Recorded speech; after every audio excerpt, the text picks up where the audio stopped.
Screen पे एक tweet देख रहे हैं। ये ट्वीट डॉक्टर एस जयशंकर का है और सच मानिए ये ट्वीट न इस वक्त पाकिस्तान के रोंगटे खड़े कर रहा होगा। जानेंगे आखिरकार डॉक्टर एस जयशंकर ने ऐसा क्या किया है और वो भी तालिबान के संग। तो वहीं दूसरी तरफ डोनाल्ड ट्रंप भी बदले बदले नजर आए और इन सब के बीच में क्या सचमुच भारत ने पाकिस्तान के आवाक्स को मार गिराया था। जियोपॉलिटिक्स में बहुत कुछ चल रहा है। हमेशा की तरह CIS न्यूज नेटवर्क के इस एपिसोड में जानने को मिलेगा बहुत कुछ। आइए जानते हैं इन खबरों को विस्तार से। अक्सर होता क्या है ना, जब लड़ाइयाँ होती हैं तो बहुत सारी बातें या तो खुलकर कभी नहीं आती हैं या फिर आती हैं तो बहुत बाद में आती हैं। मुझे याद है कि मैंने एक वीडियो बनाया था और उस वक्त बड़ी बड़ी मीडिया में ये डिस्कस हो रहा था कि भारत ने पाकिस्तान के आवाक्स को मार गिराया है। इसके अलावा कराची पोर्ट पर हमला हुआ है। बहुत सारी मीडिया, बड़ी बड़ी मीडिया ये डिस्कस कर रही थी, पर फिर बाद में ये कहा जाने लगा कि नहीं, ये गलत खबरें हैं। मैंने भी उस वीडियो को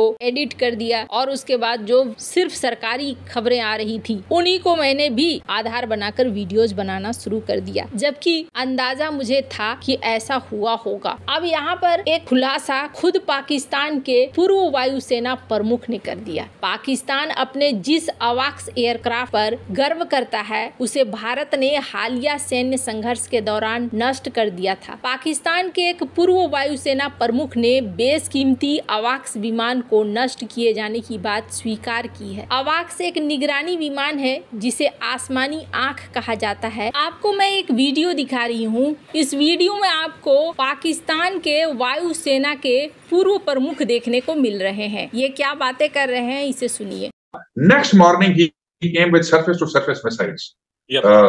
वो भी फिर आर्मी और एयरफोर्स ने, आर्मी ने अल-फतह हमारे मिसाइल मारे और एयरफोर्स ने, ये जो आप सुबह की बात कर रहे हैं जी जी, ये 10 की सुबह को हुआ, बिकॉज मेरी कुछ लोगों से बात भी हुई। उस बेस के ऊपर 4 surface to surface BrahMos missile आए। सरफेस टू सरफेस या एयर टू सरफेस ये मुझे नहीं पता। तो पायलट्स जो हैं वो पहले दौड़े कि वो अपने जहाजों को सिक्योर करें। अच्छा। और जैसे पहला आया वो जूम करके ऊपर से दूसरा आया, फिर तीसरा आया, फिर चौथा आया, जो कि अनफॉर्चुनेटली बुलारी में डायरेक्टली आके एक हैंगर पे लगा जहां पे एक हमारा एवैक्स खड़ा था जो डैमेज हुआ, जहां पे शहादतें भी हुई।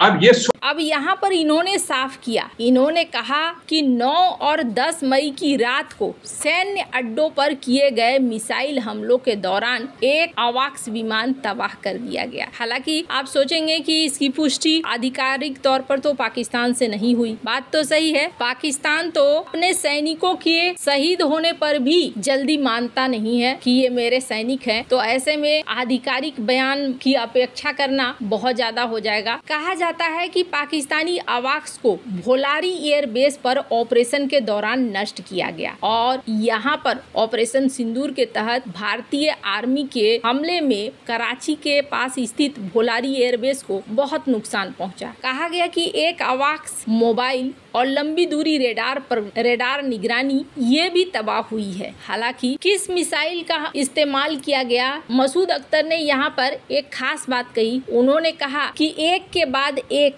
4 ब्रह्मोस मिसाइल दागी गई। हालांकि इन्होंने भी कहा कि मेरी कुछ लोगों से बात हुई है और उस एयरबेस के ऊपर 4 मिसाइल दागे गए। पायलट जहाजों को बचाने के लिए भागे लेकिन मिसाइल आते जा रहे थे। दुर्भाग्य से चौथी मिसाइल बोलारी में आकर हैंगर में लगी जहां अवाक्स खड़ा था। अब जरा इनके बयान को आपने देख लिया, डोनाल्ड ट्रंप के बयान को देखिए जहां पर वो भी कह रहे हैं, एक मिसाइल का जिक्र वो कर रहे हैं कि एक मिसाइल इस्तेमाल किया गया। वैसे यहाँ पर अमेरिकी राष्ट्रपति ने एक बड़ा बयान दिया है जो चर्चा का विषय बना है। स्क्रीन पर इस वीडियो को देखिए। I don't want to say I did, but I sure as hell helped settle the problem between Pakistan and India last week, which was getting more and more hostile. And all of a sudden you'll start seeing missiles of a different type. And we got it settled. I hope I don't walk out of here and 2 days later find out that it's not settled, but I think it is settled. And we talked to them about trade. Let's do trade instead of do war. And Pakistan was very happy with that, and India was very happy with that, and I think they're on the way. You know, they have been fighting for about 1,000 years, in all fairness. So I said, you know, I could settle that up. I can settle anything. Let me settle it up. Let's get them all together. How long have you been fighting? About 1,000 years. Oh, that's a lot. I'm not sure about that. I'm not sure about settling. That's a tough one. They've been fighting for a long time. But we got that settled.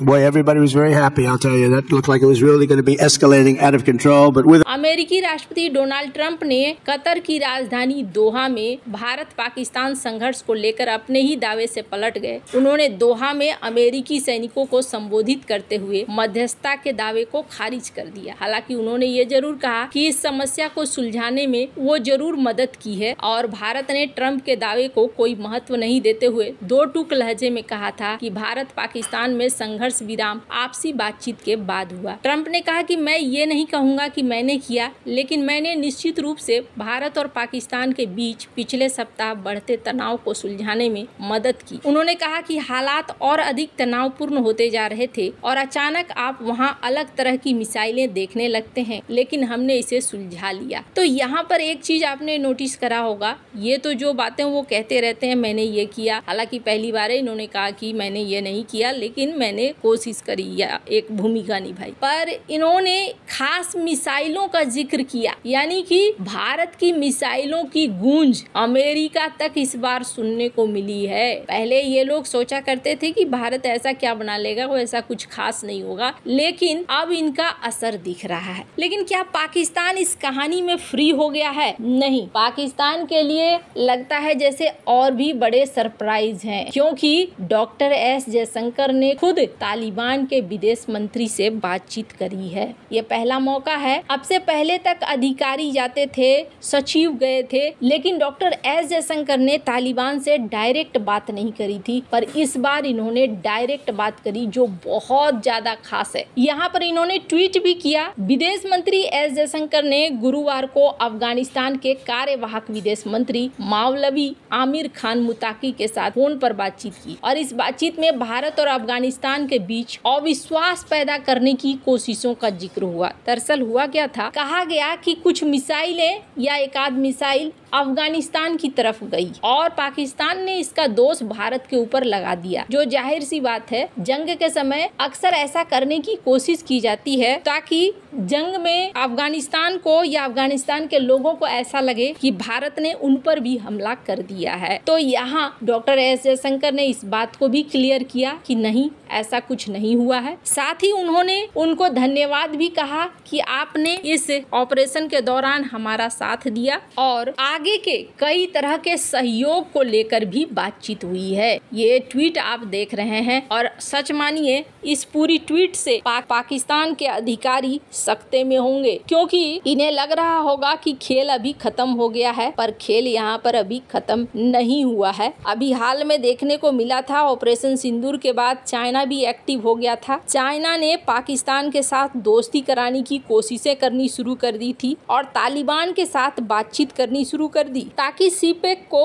वहां से गुजारा जा सके। और इसके पीछे आर्थिक से ज्यादा राजनीतिक कारण है कि ये चाहते हैं कि सीपेक की सुरक्षा के लिए अब इन्हें अफगानिस्तान का भी साथ मिले। ऐसे में भारत का फ्रंट में आना और खुलकर बातचीत करना ये बहुत ज्यादा जरूरी था। जिस तरीके से डॉक्टर एस जयशंकर खुलकर अब आने लगे हैं सामने, और न सिर्फ सामने आने लगे हैं, इस चीज के मायने समझिए, पर्दे के पीछे भी बातचीत हो सकती थी, लेकिन इन्होंने बात करी और बात करने के बाद ट्वीट करके जानकारी भी दी है, जो पाकिस्तान को एक बड़ा संकेत है। वैसे आपको क्या लगता है इन सब मामले में, आपकी क्या राय है? कमेंट कर जरूर बताएं। जल्द मिलते हैं अगले वीडियो में नई खबर के साथ।